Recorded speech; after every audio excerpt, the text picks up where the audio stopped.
this is my suggestion for orthodontics. The way to try to have straight teeth is by making sure the child only sleeps and during the day has their tongue at the roof of their mouth.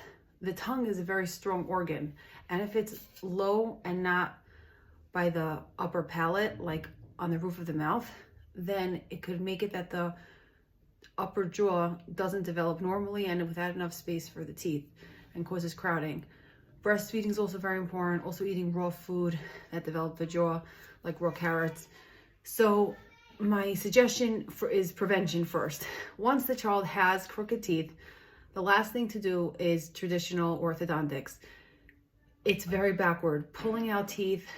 Teeth are organs. We don't just rip them out. They also cause something called a cavitation if the tooth is not pulled out properly without the ligament, which could cause health issues. It also makes the whole face not properly supported.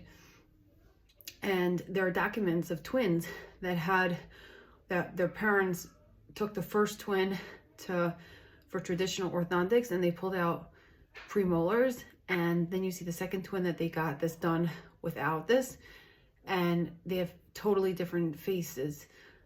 The twin with the teeth intact had really beautiful shaped face, and the twin with the missing teeth had the face like narrow and long.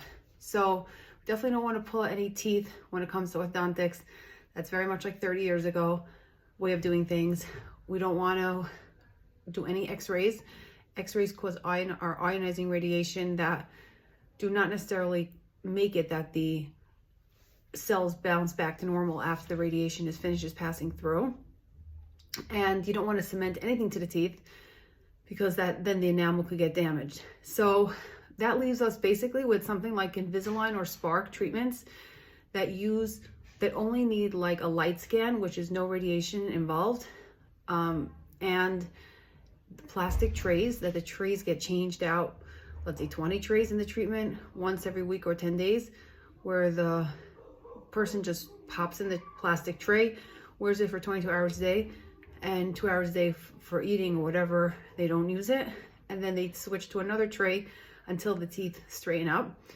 And it's not easy to find a dentist who will do this treatment without x-rays, but there are dentists who will, and also there are dentists who will do it without cementing any brackets to the teeth. So this way the person is just popping in the trays. Of course, having plastic in the mouth 22 hours a day for 3/4 of a year is not the greatest.